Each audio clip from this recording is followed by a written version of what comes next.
भगवान जहां आए हैं वो गंगा का किनारा है और ठाकुर जी की दृष्टि पड़ी है कहाँ? अपने प्रिय प्यारे भोले, अनघड़ सा है पर भीतर से बहुत सरल है। कौन है जी ये? कौन है? कौन है ये?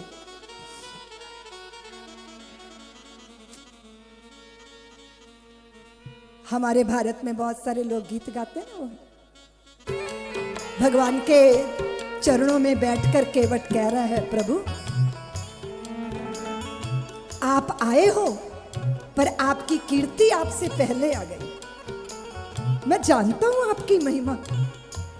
आपके चरणों की रज पाकर शिला मुनि पत्नी बन गई थी। मैं जानता हूं। आप ये मत सोचिएगा कि मैं पढ़ा लिखा नहीं हूं तो मुझे कुछ पता नहीं है। मुझे सब पता है प्रभु।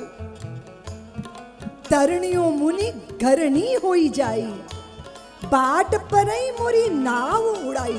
और देखो प्रभु, वो तो पत्थर की शिला थी और ये तो मेरी कोमल कोमल लकड़ी की नाव है।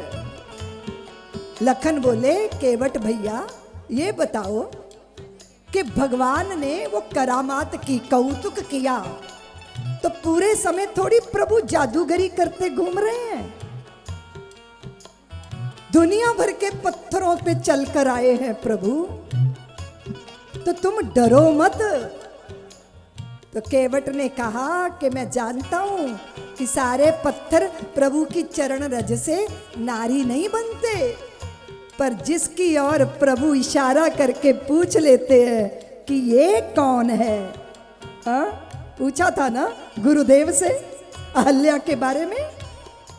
और यहां भी हजारों नैया खड़ी हैं, लेकिन उन हजारों नैया को नहीं बुलाया भगवान ने, मेरी ही नाव को बुलाया है। इसलिए मैं ये रिस्क नहीं ले सकता। लखन लाल, सूत्र है मेरे पास। जिस नाव को चला के मैं परिवार पालता हूं ना, उस नाव की रक्षा करनी मेरी जिम्मेदारी है ना। और देखो प्रभु, मैं तो एक ही पत्नी से हाँफता हूं, ये दो दो हो गई तो कैसे गुजारा होगा।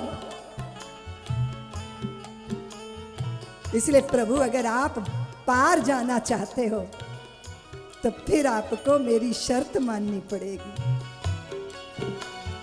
जो प्रभु पारे अवस गाचहु, जो प्रभु पारे अवस गाचहु, मोहे पद पदम पखारन कहु, मोहि पद पदम पखारन कहु। देखिए, केवट ये नहीं कह रहे कि प्रभु आप जो है मैं आपसे कहता हूं, वो कहते हैं आप मुझे कहिए कि मेरे चरण धोले का। केवट, मेरे चरण आप मुझे आदेश कीजिए।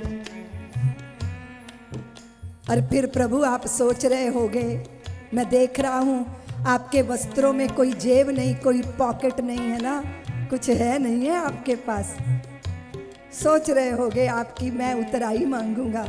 उतराई नहीं मांगूंगा प्रभु मैं, मुझे मेरी शपथ और आपके तात पिता श्री की शपथ।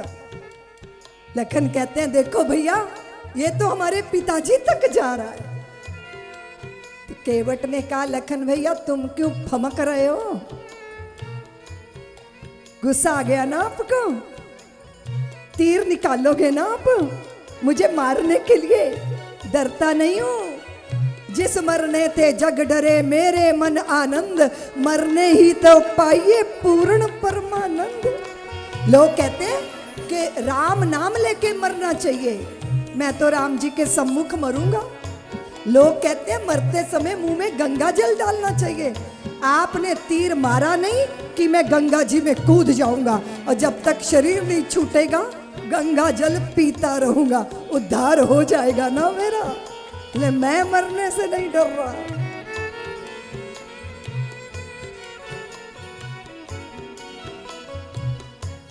बहुत प्यारा छंद यहाँ तुलसीदास जी ने लिखा है, जिसको बोलना चाहिए।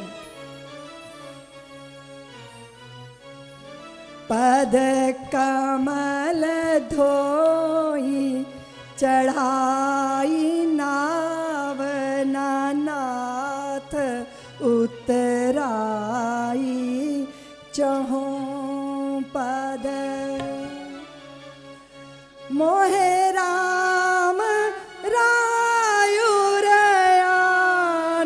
दशरथ सपत सब साची कहो बरु तीर मारहु लखन पे जब लगन पाए पखारी हो तब लगना तुलसी दासनाथ कृपाल पार उतारी हो तब लगना तुलसी दासनाथ कृपाल पार उतारे हो। बहुत बहुत बहुत प्यारी सी जो है वो चिचोरी हो रही है, बातचीत हो रही है। सुन के वट के बैन प्रेम लपेटे अटपटे विहसे करुणा ऐन चितई जानकी लखन तन। देखो ये जो पूर्व जन्म में ना केवट जो था ना, ये क्षीर सागर का कछुआ था।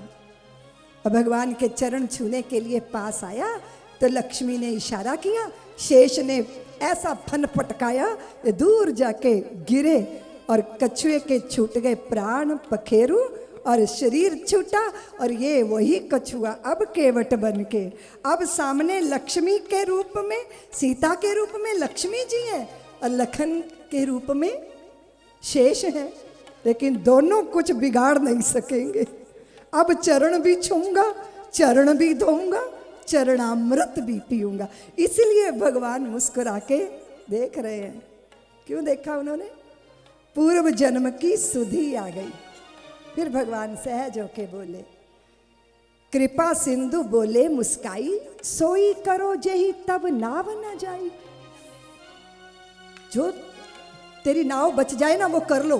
तो भगवान को केवट ने कहा, भैया देखो, लखन भैया देखो, भगवान कैसी राजनीतिज्ञों जैसी गोल गोल भाषा बोल रहे हैं। मुझे सीधा सीधा कहिए कि जाओ केवट जल लेकर आओ और मेरे पैर धो लो। और वैसे भी ना प्रभु आपकी आज्ञा मिल गई है, मुझे घर जाना पड़ेगा। लखन बोले, क्यों? घर क्यों नहीं जाना? घर क्यों जाना है? यहाँ गंगा जी का जल ले लो। नहीं नहीं नहीं लखन भैया, ये गंगा जल मेरा उद्धार नहीं करेगा। अब तो जल मेरे घर से आएगा, पत्नी साथ आएगी, दोनों मिलके शुभ कर्म करेंगे। और जानते हो इसके बाद मेरे घर से प्रेम की गंगा निकलेगी। और जानते हो लखन भैया, सारा संसार मुझे राम सखा सरकार कह के बुलाएगा। जानते हो लखन भैया? लखन सोच रहे हैं, हे भगवान, हे भगवान, ये जाएंगे और जाकर उनको लाएंगे, बहुत समय लग जाएगा।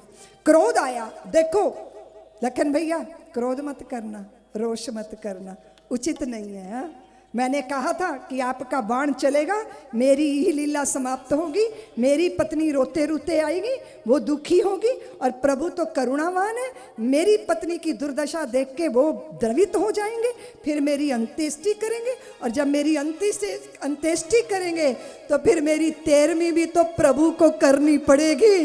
तो लखन सोचे, हे भगवान, इतना लंबा प्रोग्राम, ये क्या हो रहा?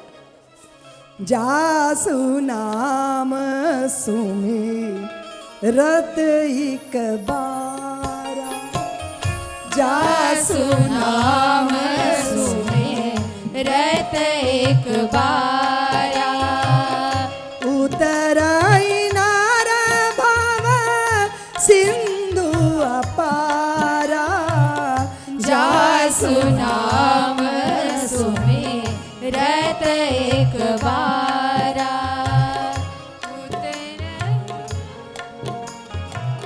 सोई कृपाल केवट निहोरा, जेहि जग की सते हूँ पगहुत थोरा, केवट राम